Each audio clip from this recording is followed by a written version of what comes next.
Sejarah asal-usul Yahudi, dari Nabi Ibrahim hingga Nabi Musa. Yahudi adalah salah satu agama tertua di dunia yang percaya hanya ada satu Tuhan.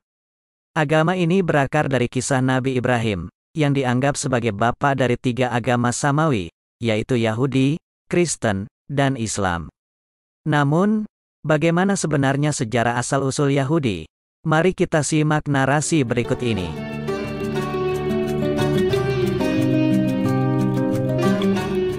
Pada sekitar tahun 1800 SM, Nabi Ibrahim tinggal di Mesopotamia, sebuah wilayah yang kini menjadi bagian dari Irak.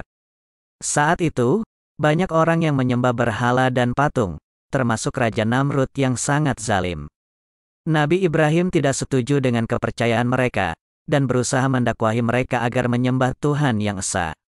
Namun, dakwah Nabi Ibrahim ditentang oleh Raja Namrud dan kaumnya. Mereka mencoba membunuh Nabi Ibrahim dengan cara membakarnya hidup-hidup. Namun, dengan izin Allah, api yang membakar Nabi Ibrahim menjadi dingin dan tidak menyakitinya. Ini adalah salah satu mukjizat yang diberikan Allah kepada Nabi Ibrahim.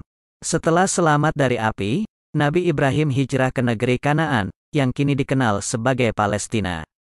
Di sana, ia bertemu dengan Nabi Lut, yang juga merupakan kerabatnya. Nabi Lut juga mendakwahi kaumnya yang melakukan perbuatan keji, yaitu homoseksualitas. Namun, kaumnya juga tidak mau mendengarkan, dan akhirnya Allah menghancurkan mereka dengan hujan batu.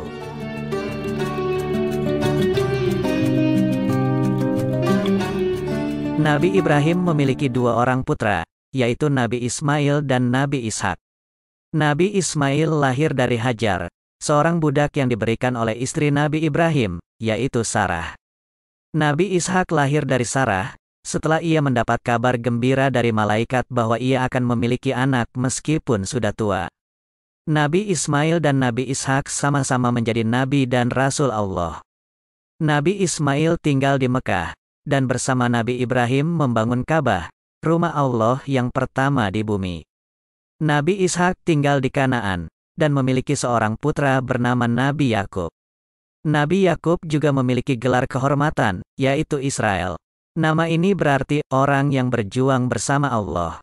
Nabi Yakub memiliki 12 orang putra, yang kemudian menjadi leluhur dari 12 suku Bani Israel. Bani Israel adalah sebutan untuk keturunan Nabi Yakub, atau bangsa Yahudi.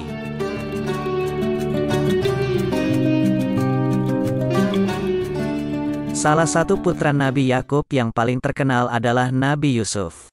Nabi Yusuf mempunyai kemampuan menafsirkan mimpi, dan juga sangat tampan. Dia merasa iri oleh saudara-saudaranya, dan akhirnya dijual sebagai budak ke Mesir. Di sana, berbagai cobaan ia alami, termasuk fitnah dari istri raja yang bernama Zulaiha. Namun berkat pertolongan Tuhan, Nabi Yusuf berhasil melewati semua cobaan tersebut, bahkan menjadi orang kedua di Mesir setelah raja. Dia pun bersatu kembali dengan ayah dan saudara laki-lakinya, dan memaafkan mereka. Nabi Yusuf kemudian mengajak keluarganya untuk tinggal di Mesir, dan memberi mereka tanah yang subur. Bangsa Israel hidup makmur dan damai di Mesir selama beberapa waktu. Namun setelah Nabi Yusuf wafat, muncullah raja baru yang tidak menyukai Bani Israel. Raja ini disebut Fir'aun, dan dia menganggap dirinya dewa. Ia memerintahkan agar semua anak laki-laki Israel dibunuh, dan hanya anak perempuannya yang dibiarkan hidup.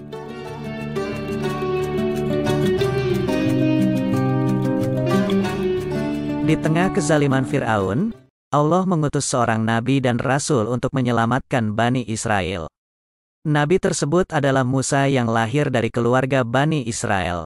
Untuk menghindari pembunuhan, ibu Nabi Musa memasukkan bayinya ke dalam keranjang, dan membasuhnya ke sungai Nil.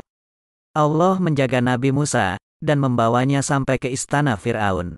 Di sana, ia dibesarkan sebagai seorang anak oleh istri Fir'aun yang bernama Asiyah. Asiyah adalah seorang wanita yang beriman, dan dia menyembunyikan keimanan Nabi Musa dari suaminya. Nabi Musa tumbuh menjadi sosok yang cerdas dan kuat. Ketika beranjak dewasa, Nabi Musa melihat seorang laki-laki dari Bani Israel dianiaya oleh seorang laki-laki Mesir. Dia membela pria Israel tersebut, dan secara tidak sengaja membunuh pria Mesir tersebut. Fir'aun mengetahui hal ini, dan dia mencoba menangkap Musa. Nabi Musa melarikan diri ke negeri Madian, dan menikah dengan seorang wanita dari sana.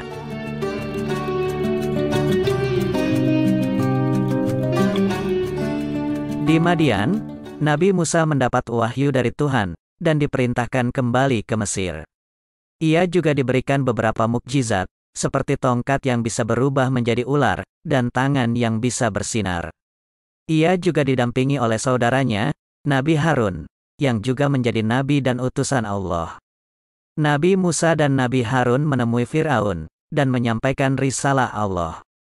Mereka meminta Fir'aun untuk melepaskan bangsa Israel dari perbudakan, dan mengakui keesaan Tuhan. Namun, Fir'aun tidak mau mendengarkan, dan malah menantang Musa dengan sihir. Nabi Musa mengalahkan para penyihir Fir'aun dengan kesaktian tongkatnya. Bahkan para penyihir pun sujud, dan percaya kepada Tuhan. Namun Fir'aun tetap sombong, dan menganggap Nabi Musa sebagai saingannya. Ia juga mengejar Musa dan Bani Israel yang berusaha melarikan diri dari Mesir.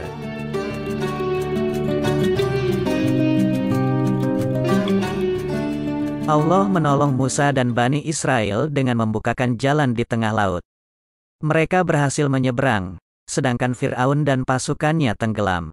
Ini merupakan kemenangan besar bagi Bani Israel, dan mereka bersyukur kepada Allah. Musa kemudian membawa Bani Israel ke Gunung Sinai, di mana dia menerima Taurat dari Tuhan. Taurat memuat hukum dan perintah Allah yang harus ditaati oleh Bani Israel. Nabi Musa juga memerintahkan Bani Israel untuk beribadah kepada Tuhan, dan tidak mempersekutukan apapun dengannya. Namun, Bani Israel tidak beriman kepada Allah, dan sering melanggar perintah-perintahnya. Mereka juga mudah tergiur dengan hal-hal duniawi, seperti harta, tahta, dan wanita. Mereka bahkan menyembah patung sapi emas yang dibuat oleh seorang bernama Samiri, ketika Musa sedang berbicara dengan Tuhan di gunung. Allah murka kepada Bani Israel, dan mengirimkan berbagai azab kepada mereka. Mereka pun diuji dengan berbagai cobaan, seperti lapar, haus, dan perang. Namun Bani Israel tidak banyak berubah dan tetap keras kepala.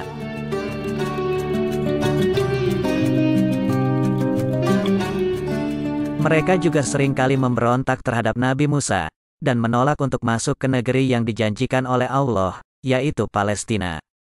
Mereka mengatakan bahwa di sana ada orang-orang yang kuat dan besar, dan mereka takut untuk berperang. Mereka juga menginginkan buah-buahan dan sayuran yang lezat, seperti yang mereka makan di Mesir.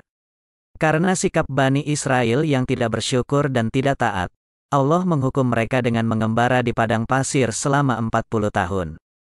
Selama itu, mereka tidak bisa masuk ke Palestina, dan hanya bisa melihatnya dari kejauhan. Hanya generasi berikutnya yang bisa masuk ke Palestina, setelah Nabi Musa dan Nabi Harun wafat.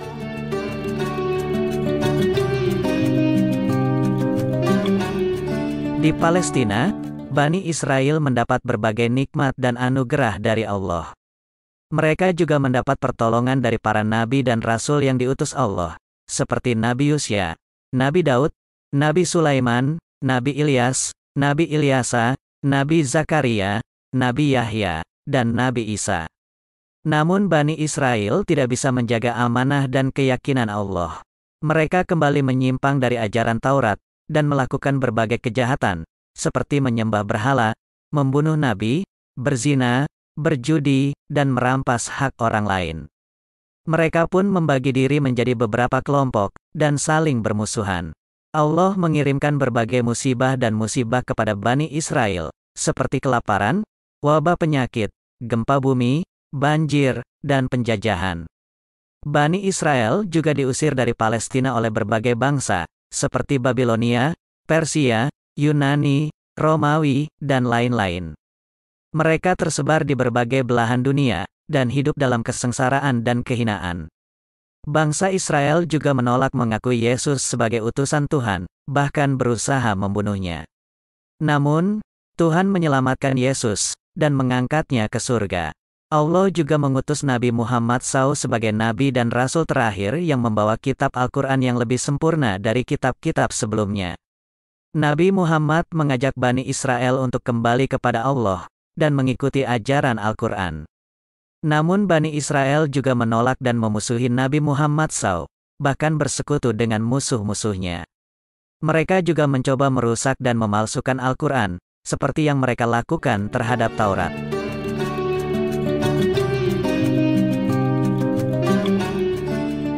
Allah mengabarkan bahwa Bani Israel akan terus berbuat fasik dan durhaka, hingga akhir zaman.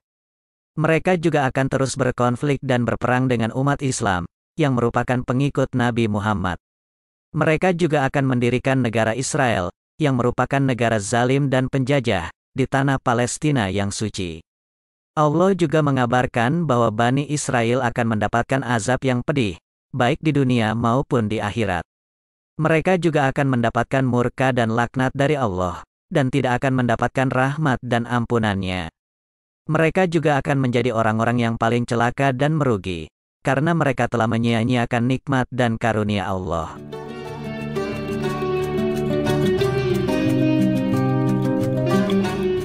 Perbedaan Yahudi dan Islam. Agama Yahudi dan Islam adalah dua agama yang berakar dari Nabi Ibrahim, dan keduanya menyembah satu Tuhan yang esa. Namun, ada juga beberapa perbedaan antara agama Yahudi dan Islam, baik dalam hal akidah, ibadah, hukum, maupun sejarah. Berikut adalah beberapa perbedaan antara agama Yahudi dan Islam. Agama Yahudi percaya bahwa mereka adalah bangsa pilihan Tuhan, dan hanya mereka yang berhak mendapatkan rahmat dan keselamatannya. Agama Islam percaya bahwa semua manusia adalah sama di hadapan Tuhan, dan keselamatan tergantung pada iman dan amal soleh mereka.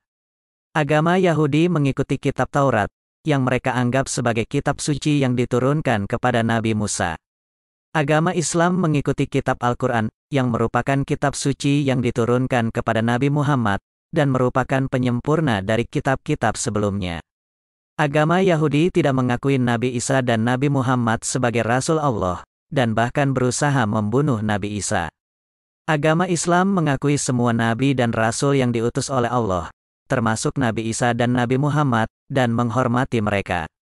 Agama Yahudi beribadah di sinagoga, dan boleh beribadah di tempat ibadah agama lain. Agama Islam beribadah di masjid, dan dianjurkan untuk tidak beribadah di tempat ibadah agama lain. Agama Yahudi memiliki ibadah puasa selama 25 jam untuk 2 hari sebelum Hari Raya Yom Kippur. Agama Islam memiliki ibadah puasa selama sebulan penuh di bulan Ramadan. Agama Yahudi melakukan ibadah haji di Yerusalem, yang merupakan kota suci bagi mereka. Agama Islam melakukan ibadah haji di Makkah, yang merupakan kota suci bagi mereka.